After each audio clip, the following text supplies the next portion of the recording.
Primary source reader 23, History 2301, World History to 1500 by Dr. Joshua Fan. Confucianism. Introduction.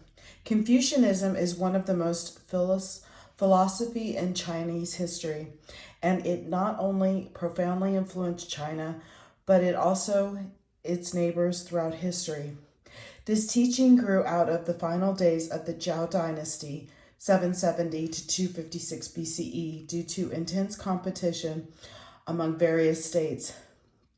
Confucianism is named after Confucius, 551 to 479 BCE, and the most important source of his teaching is the Analects compiled by his disciples.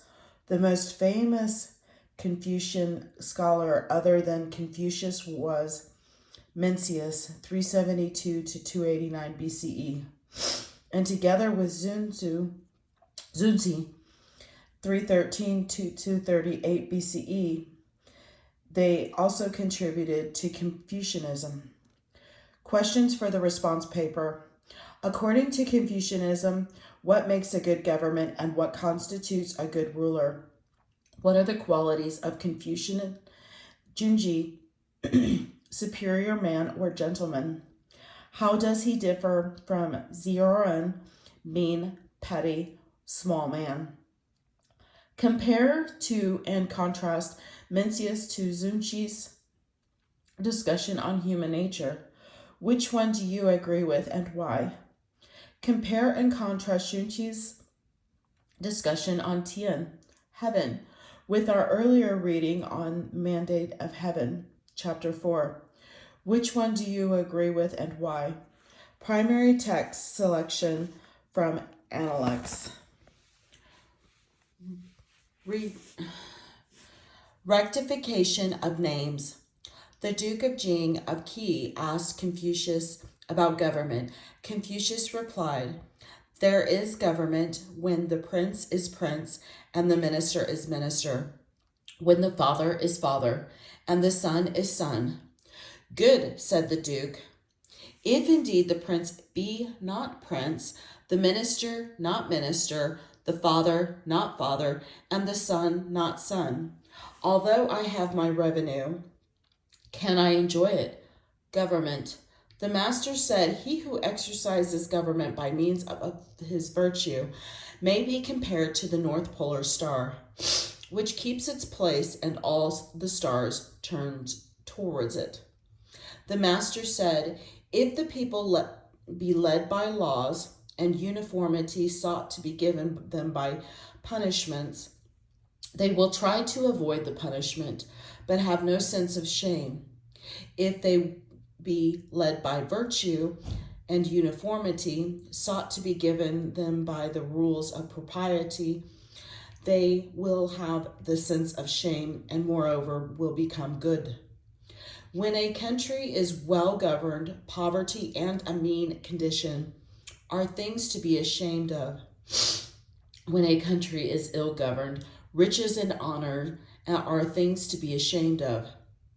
What is called a great minister is one who serves his prince according to what is right, and when he finds he cannot do so, retires. Shi Zhang asked about government.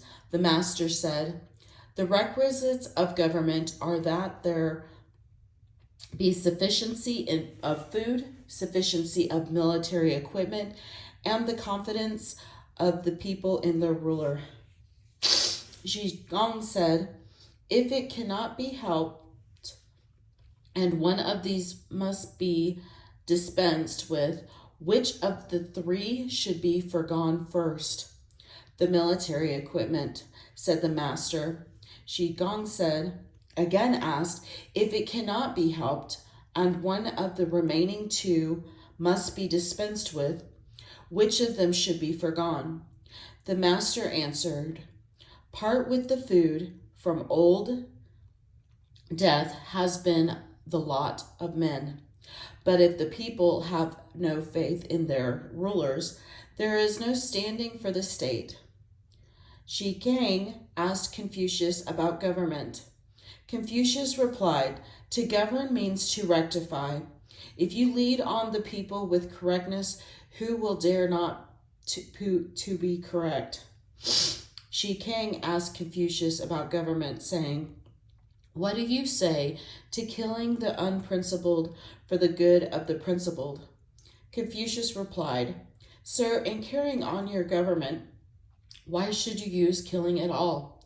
Let your desires be for what is good, and people will be good. The relation between superiors and inferiors is like that between the wind and the grass. The grass must bend when the wind blows across it." The master said, "When Prince's personal conduct is correct, his government is effective without the issuing of orders.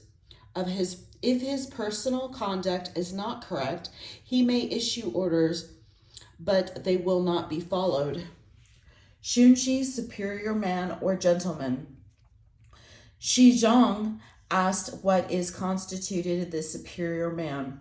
The master said, "He acts before he speaks, and afterwards speaks according to his actions." The master said, "The superior man thinks of virtue, a small man thinks of comfort. The superior man thinks of the sanctions of law. The small man thinks of favors which he may receive." The master said, "The mind of superior man is conversant with righteousness. The mind of the mean man is conversant with gain." The master said of Shi Chan that he had 4 of the characteristics of a superior man. In his conduct of himself, he was humble. In serving his superior, he was respectful. In nourishing the people, he was kind. In ordering the people, he was just. The master said, "The superior man seeks to perfect the admirable qualities of men, and does not speak to perfect their bad qualities. The petty man does the opposite of this." The master said, "The superior man is modest in his speech, but exceeds in his actions." The master said, "The superior man in everything considers righteousness to be essential. He performs it according to the rules of propriety. He brings it forth in humility. He completes it with sincerity. This indeed is a superior man." The master said, "The superior man is distressed by his want of ability. He is not distressed by men's not knowing him." The master said, "The gentleman dislikes the thought of his name not being mentioned after his death." The master said, "What the superior man seeks is in himself. What the mean man seeks is in others." The master said, "The superior man does not promote a man simply on account of his words, nor does he put aside good words because of the man." The master said, "The object of the superior man is truth. Food is not his object. There is plowing even in that there is sometimes want. So with learning emolument may be found in it, the superior man is anxious lest he should not get truth. He is not anxious lest poverty should come upon him." The master said, "There are 3 things of which the superior man stands in awe. He stands in awe of ordinances of heaven. He stands in awe of great men. He stands in awe of words of sages. The small man does not know the ordinances of heaven, and consequently does not stand in awe of them. He is disrespectful to great men. He makes sport of the words of sages." Gong said, "Has the superior man his hatreds also?" The master said, "He has his hatreds. He hates those who proclaim the evils of others. He hates the man who being in a low station, slanders his superiors. He hates those who have valor merely and are unobservantly of propriety. He hates those who are forward and determined, and at the same time of contracted understanding. Ren humanity. The master said, excuse me, is virtue a thing remote? I wish to be virtuous, and lo, virtue is at hand. The stable being burned down, when he was at court on his return, he said, has any man been hurt? He did not ask about the horses. Shi Zhang asked, saying, is there one word which may serve as rule of practice for all one's life? The master said, is not reciprocity such a word? What you do not want done to yourself, do not do to others. Jiao, filial piety. The master said, a youth when at home should be filial and abroad respectful to his elders. He should be earnest and truthful. He should overflow in love to all and cultivate the friendship of the good. When he has the time and opportunity after the performance of these things, he should employ them in polite studies. Ming Yi asked what the filial piety was. The master replied that parents when alive be served according to the propriety, that when dead they should be buried according to propriety, and they should be sacrificed to according to propriety. Ming Yu asked what filial piety was. The master said, parents are anxious lest their children be sick. Children should be sick. You asked what filial piety was. The master said, the filial piety nowadays means the support of one's parents. But dogs and horses likewise are able to do something in the ways of support without reverence. What is there to distinguish the one support given from the other? The master said, if the son for 3 years does not alter from the way of his father, he may be called the filial. Learning and teaching. The master said, I do not open up the truth to one who is not eager to get knowledge nor help out anyone who is not anxious to explain himself. When I have presented one corner of a subject to anyone and he cannot from it learn the other 3, I do not repeat my lesson. The master said, when I walk along with 2 others, they may serve me as my teachers. I will select their good qualities and follow them, their bad qualities and avoid them. There were 4 things from which the master was entirely free.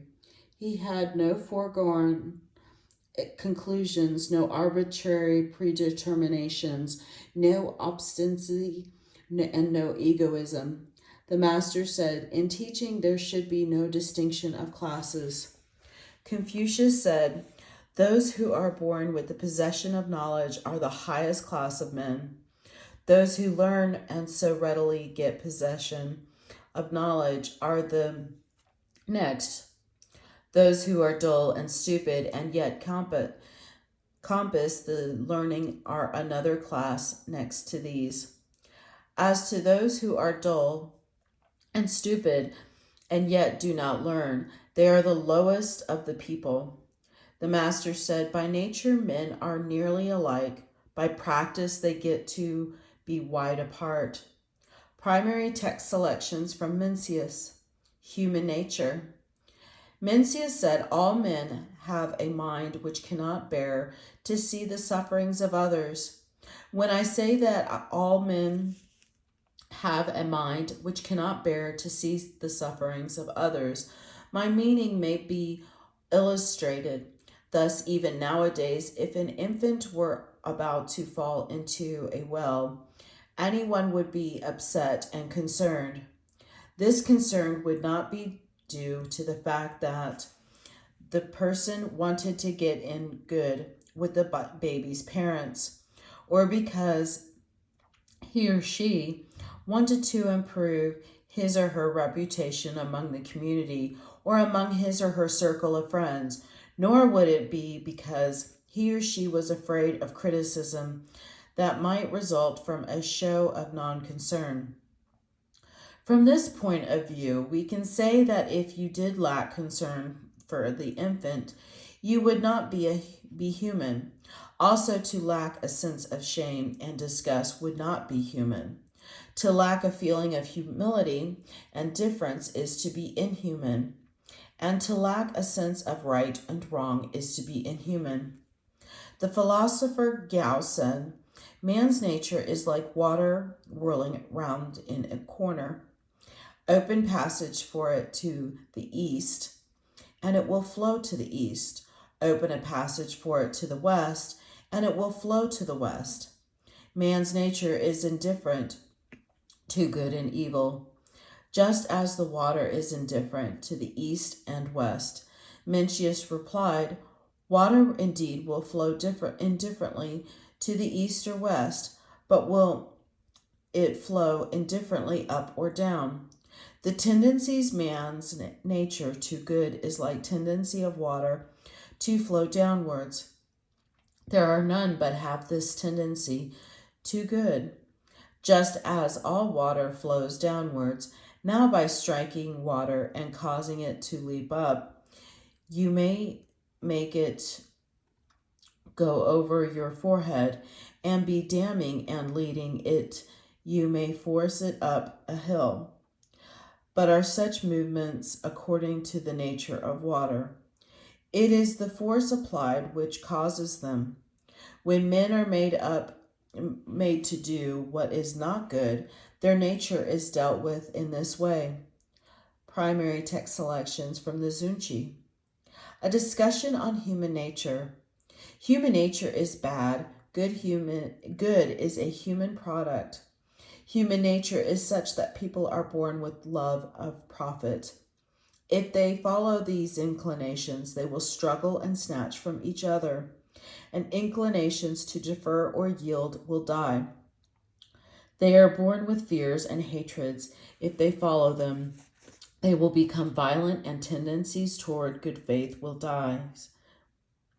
They are born with sensory desires for pleasing sounds and sights. If they indulge them, the disorder of sexual license will result in, and ritual and moral principles will be lost. In other words, if people accord with human nature and follow their desires, they inevitably end up struggling, snatching, violating norms, and acting with violent abandon. Consequently, only after men are transformed by teachers and by ritual and moral principles do they defer, conform to culture, and abide in good order. Viewed this way, it is obvious that human nature is bad and good is a human product. A warped piece of wood must be steamed and forced before it is made straight. A metal blade must be put to the whetstone before it becomes sharp. Since the nature of people is bad, to become corrected they must be taught by teachers, and to be orderly they must acquire ritual and moral principles.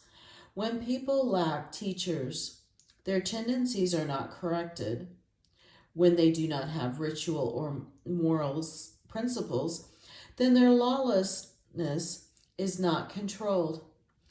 In antiquity, the sage kings recognized that man's nature is bad and that their tendencies were not being corrected and their lawlessness controlled. Consequently, they created rituals and moral principles and instituted laws and limitations to give shape to people's feelings while correcting them, to transform people's emotional nature while guiding it. Thus all became orderly and conformed to the way. These people today, who are transformed by teachers, accumulate learning, and follow ritual and moral principles are gentlemen. Those who indulge in their instincts, act impulsively, and violate ritual and moral principles are inferior people. Seen from this perspective, it is obvious that human nature is bad and good is a human product. Mencius said that people's capacity to learn is evidence that their nature is good. I disagree. His statement shows he does not know what human nature is, and he has not pondered the distinction between what is human nature and what is created by man. Human nature is what heaven supplies. It cannot be learned or worked at ritual or moral principles or produced by sages. They are things people can master by study and effort. Human nature refers to what is in people, but which they cannot study or work at achieving. Human products refers to what people acquire through study and effort. Now it is human nature to want to eat, to one fills when hungry, to want to warm up when cold, to want to rest when tired. These are all part of people's emotional nature. When a man is hungry and yet on seeing an elder lets him eat first, it is because he knows he should yield. When he is tired but does not dare rest, it is because he knows it is his turn. When a son yields to his father, or a younger brother yields to his elder brother, or when a son takes on the work for his father, or a younger brother for his elder brother, their actions go against their natures and run counter to their feelings. And yet these are the way of the filial son and the principles of ritual and morality. Thus, if people followed their feelings and nature, they would not defer or yield. For deferring and yielding run counter to their emotional nature. Viewed from his perspective, it is obvious that man's nature is bad and good is a human product. A discussion on heaven. Constant principles underlie heaven's behavior. Heaven does not prevail because you are the sage or Yao, or disappear because you are the tyrant Ji. Blessings result when you respond to heaven by creating order. Misfortune results when you respond to it with disorder. When you concentrate on agriculture and industry and are frugal in expenditures, heaven cannot impoverish your state. When you store provisions and act quickly in emergencies, heaven cannot inflict illness on your people. When you are single-minded in your cultivation of the way, heaven cannot send disasters. Thus, even if they come, droughts and floods will not bring starvation. Extremes of temperature will not bring illness, and uncanny phenomena will not prove unlucky. On the other hand, if you ignore agriculture and industry and spend extravagantly, then heaven cannot make your country rich. If you are negligent concerning provisions and slow to respond to crisis, heaven cannot keep your country whole. If you renounce the way and act recklessly, heaven cannot make you lucky.